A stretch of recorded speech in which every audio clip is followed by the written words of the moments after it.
Hey friends, welcome to high PP. तो अगर मैं आपसे पूछूं कि कॉमिक्स बेस्ड अब तक कितनी मूवी बनी है तो शायद आपके पास बताने के लिए बहुत कुछ होगा, जैसे कि Batman, Superman, iron man, captain America etc। पर अगर मैं यही सवाल उल्टा कर दूं कि ऐसी कितनी कॉमिक्स है जो वास्तव में पहले फिल्म थी और बाद में उसका कॉमिक्स वर्जन बनाया गया, तो हो सकता है आप में से बहुत से लोग सोच में पड़ जाएं। पर इसका जवाब वाकई में थोड़ा डिफिकल्ट है। तो चलिए आज हम आपको बताते हैं ऐसे 10 सक्सेसफुल मूवीज या टीवी सीरीज जिनकी कॉमिक्स भी उतनी ही हिट रही।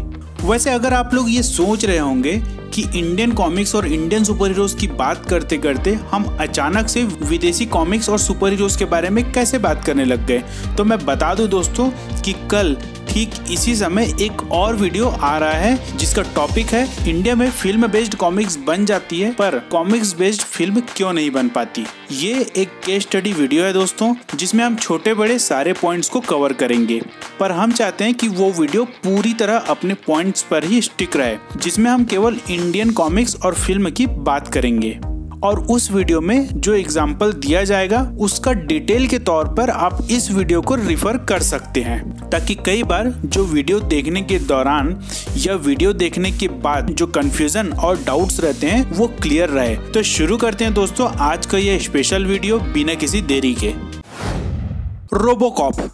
रोबोकॉप की पहली फिल्म आई थी 1987 में और ये फिल्म उस वक्त की सबसे कामयाब फिल्म बन गई थी। लोगों को रोबोकॉप का कैरेक्टर बहुत ही पसंद आया और इसकी सफलता भुनाने के लिए रोबोकॉप की फ्रेंचाइजी ने इसके मर्चेंडाइज बनाना और बेचना शुरू किया, एनिमेटेड सीरीज बनाई, लाइव एक्शन मिनी सीरीज और वीडियो गेम्स भी बनाई और इसी तरह रोबोकॉप लगभग हर जगह सफल रही। तो ये तो मुमकिन ही नहीं था कि इतना सक्सेसफुल साई-फाई कैरेक्टर किसी कॉमिक बुक पब्लिशर की नजर से बच जाए। तो फिर क्या था, मार्वल ने बिना देरी किए इस कैरेक्टर के लाइसेंस ले लिए और मार्च 1990 में पहली कॉमिक्स भी प्रकाशित कर दी। मार्वल में इसके लगभग 23 इश्यूज आए। उसके बाद 1992 में रोबोकॉप की कॉमिक प्रिंटिंग का अधिकार मिल गया डार्क हॉर्स कॉमिक्स को, जिसने 1994 तक रोबोकॉप के ऊपर कॉमिक्स पब्लिश की। इसके बाद इसके सोलो कॉमिक्स आने बंद हो गए, पर लगभग 10 साल बाद 2003 में जब एवेटार प्रेस ने इसके राइट्स लिए तब रोबोकॉप की कॉमिक्स फिर से आनी शुरू हो गई। पर 2006 में डायनामाइट एंटरटेनमेंट ने भी इसके लाइसेंस लिए और काफी सारे इश्यूज पे काम किया, पर 2013 में फिर से इसका पब्लिशर चेंज हुआ और फिलहाल इसका लाइसेंस है बूम स्टूडियो के पास। अर्नोल्ड श्वार्ज़नेगर की टर्मिनेटर को कौन नहीं जानता होगा।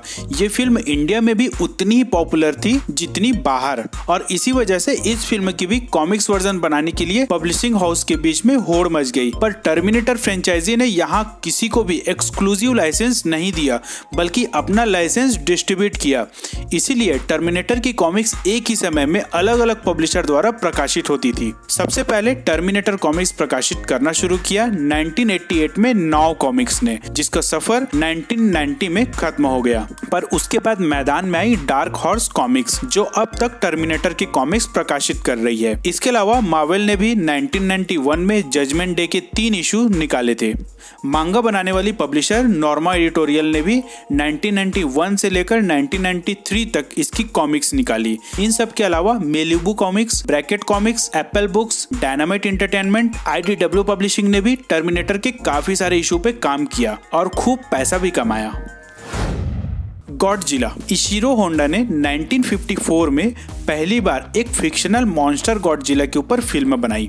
वैसे जापान में इसे काइजू के नाम से भी जाना जाता है, पर गॉडजिला की कॉमिक्स बनाने के पीछे एक अलग ही कहानी है। दरअसल गॉडजिला की जब फिल्म आई तो उस वक्त फिल्म का प्रचार करने के उद्देश्य से उस फिल्म का पार्ट बनाकर कॉमिक्स या मांगा के रूप में बेचने लगे। एक प्रकार से इसे आप मूवी का ट्रेलर के रूप में देख सकते हैं, पर लोगों ने इसे कॉमिक्स या मांगा के रूप में भी काफी पसंद किया और फिर इसकी कॉमिक्स भी रेगुलर आने लग गई। बाद में जब जापान ने अपनी फिल्म बाहर रिलीज करना शुरू की तो वहां पे भी सेम स्ट्रेटजी अपनाई गई और बहुत ही कम कीमत या फ्री में कॉमिक्स देना शुरू किया। और इसकी लोकप्रियता बढ़ती देखकर मार्वल ने यहाँ भी बिना देरी करते हुए जल्दी से इसके अधिकार अपने पास ले लिए और 1977 में इसकी कॉमिक्स छापनी शुरू कर दी, जो कि 1979 तक चली। इस दौरान मार्वल ने गॉडजिला के 24 इश्यूज निकाले।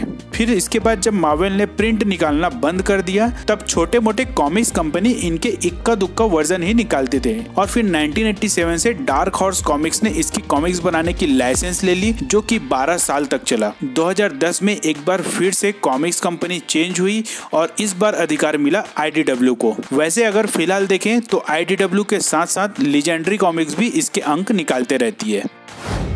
हाईलैंडर 1986 में आई एक्शन एडवेंचर फिल्म जो कि इंडिया में उतनी पॉपुलर नहीं थी, पर इसकी मूवी ने वर्ल्ड वाइड काफी अच्छा बिजनेस किया, जिसके कारण इसका भी television series, animated series, novel और कॉमिक्स एडॉप्टेशन मार्केट में आ गए। हाईलैंडर की कॉमिक्स को पब्लिश करने का काम डायनामाइट एंटरटेनमेंट ने लिया था।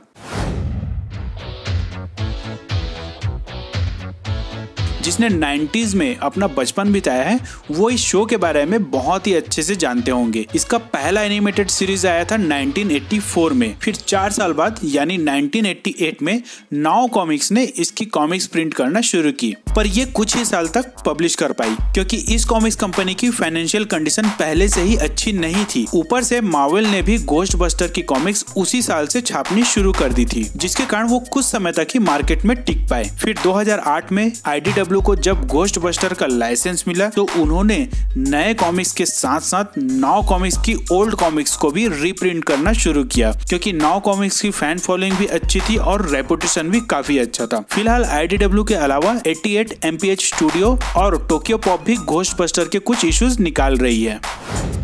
बिल एंड टेड एक टाइम ट्रेवल वाली बहुत ही मजेदार फिल्म थी जो USA में काफी हिट हुई थी। फिल्म के साथ साथ इनके animated series, live action TV series और वीडियो गेम के साथ साथ इन्होंने DC के साथ मिलकर कॉमिक्स भी निकाला, पर शायद यहाँ मार्वल की बद्दुआ लग गई, इसलिए DC कॉमिक्स ने एक ही इश्यू के बाद इस पे काम करना बंद कर दिया और फिर इसके आगे मार्वल ने काम करना शुरू किया जो इसके लगभग 12 इश्यूज निकाले। फिलहाल बिल एंड टेड के राइट्स बूम स्टूडियो के पास है। Dark man, the evil dead और स्पाइडरमैन की मूवी बनाने वाले फिल्म मेकर सैम रेमी ने जब द शैडो और बैटमैन की मूवी बनाने की राइट्स लेनी चाहिए तो वो इसमें असफल रहे और इससे दुखी होकर उन्होंने खुद का सुपर हीरो बनाने का फैसला लिया, पर वो इस हीरो को कॉमिक्स के जरिए लॉन्च नहीं करना चाहते थे। इसलिए सैम ने यूनिवर्सल स्टूडियो के साथ मिलकर एक फिल्म बनाई जिसका नाम था द डार्क मैन और ये फिल्म ने भी बहुत ही अच्छा बिजनेस किया और जहाँ बिजनेस वहाँ मार्वल ने डार्क मैन के राइट्स लेकर इसके कॉमिक्स प्रिंट किए। डार्क मैन के कॉमिक्स की राइट अभी भी इनके पास है, पर वो अब इसकी कॉमिक्स नहीं निकालते। मार्वल के अलावा डायनामाइट एंटरटेनमेंट के पास भी इसके राइट्स हैं, पर ये instead of solo comics Ash William और Evil Dead Army of Darkness के साथ क्रॉसओवर कॉमिक्स निकालते हैं। अर्नोल्ड श्वार्ज़नेगर की एक और फिल्म 1987 में आई थी जिसका नाम था प्रेडेटर, जिसकी फिल्म को कॉमिक्स में अडॉप्ट किया डार्क हॉर्स कॉमिक्स ने, जो कि अब तक कंटिन्यू कर रही है। फिलहाल इनकी ऑनगोइंग सीरीज है हंटर्स 3। इसके अलावा प्रेडेटर की काफी सारी क्रॉसओवर कॉमिक्स भी आई जिसमें Batman versus predator, Superman versus predator, torsion versus predator और आर्ची वर्सेस प्रेडेटर भी शामिल है। हार्ली क्विन, जोकर की साइडकिक हार्ली क्विन पहली बार 1992 में बैटमैन की एनिमेटेड सीरीज में आई थी, जिसके बाद उसे द बैटमैन एडवेंचर की बिल्कुल नई कॉमिक सीरीज में अडॉप्ट किया गया। बता दूं दोस्तों कि ये कॉमिक सीरीज बैटमैन की रेगुलर कॉमिक सीरीज से बिल्कुल अलग थी। हार्ली क्विन की सोलो कॉमिक्स आज भी पब्लिश होती है। The blue falcon and dynamite 1976 और 77 में स्कूबी डू शो के दौरान आधे घंटे के सेगमेंट में आने वाले robot dog the dynamite show को भी लोगों ने उतना ही पसंद करना शुरू कर दिया जितना स्कूबी डू के शो को करते थे। बढ़ती पॉपुलैरिटी को देखते हुए मेकर्स ने धीरे धीरे इसके शो और सपोर्टिंग कैरेक्टर को बढ़ाते गए और फिर कुछ समय बाद ये द ब्लू फाल्कन के साथ आने लग गया। बाद में ये दोनों को DC कॉमिक्स ने अडॉप्ट कर लिया, जो कि अक्सर बैटमैन या सुपरमैन की कॉमिक्स में आते थे, पर इनकी कॉमिक्स उतनी ज्यादा कभी नहीं आई। पर फिर भी इसके बारे में बताया जा रहा है क्योंकि पिछले महीने ही स्कूबी डू की एनिमेटेड सीरीज का ट्रेलर लॉन्च हुआ जिसमें डायनामाइट और ब्लू फाल्कन दोनों वापसी कर रहे हैं। अब देखना यह है कि ये दोनों जोड़ी फिर से अपनी जगह बनाने में कामयाब रहते हैं या नहीं। तो ये था दोस्तों 10 ऐसी मूवीज की लिस्ट जिनकी कॉमिक्स भी खूब बिकी। वैसे ये जानने के बाद हो सकता है आपके दिमाग में एक छोटा सा सवाल आया होगा, किसी फैंटेसी कैरेक्टर की मूवी बन जाती है तो उसका कॉमिक्स बनाने का क्या सेंस? तो इसका सीधा सा जवाब है दोस्तों कि एक फिल्म बनाने में काफी समय और पैसा दोनों लगता है, वहीं दूसरी ओर कॉमिक्स बनाने में और प्रकाशित करने में अपेक्षाकृत कम समय और पैसा लगता है। जैसे कि एक एग्जांपल के तौर पे समझाऊं तो टर्मिनेटर की पहली मूवी आई थी 1984 में, उसके बाद दूसरी मूवी लगभग 7 साल बाद 1991 में आई जजमेंट डे के नाम से। तो जाहिर है इतने लंबे गैप में अगर फिल्म बनी तो फैन फॉलोइंग पे काफी असर बनेगा, इसलिए टर्मिनेटर की फ्रेंचाइजी ने अलग अलग माध्यम से अपनी फैन फॉलोइंग बरकरार रखी। उसमें से कॉमिक्स पब्लिशिंग उस स्ट्रेटजी का एक हिस्सा था। तो उम्मीद है दोस्तों आज के हमारे इस वीडियो में काफी कुछ जानने मिला होगा। पर ये तो थी विदेशी फिल्म, सुपर हीरोज और कॉमिक्स की बात। पर कल हम एनालिसिस करेंगे इंडियन फिल्म और कॉमिक्स कंपनी की कि ऐसी कौन सी वजह है जिसके कारण हम फिल्म बेस्ड कॉमिक्स तो थोड़ी बहुत बना चुके हैं पर कॉमिक्स बेस्ड फिल्म आज तक नहीं बना पाए। तो इसी के साथ दोस्तों आज का ये वीडियो मैं समाप्त करता हूँ। मिलते हैं कल इसी समय, तब तक keep watching our previous video and keep sharing.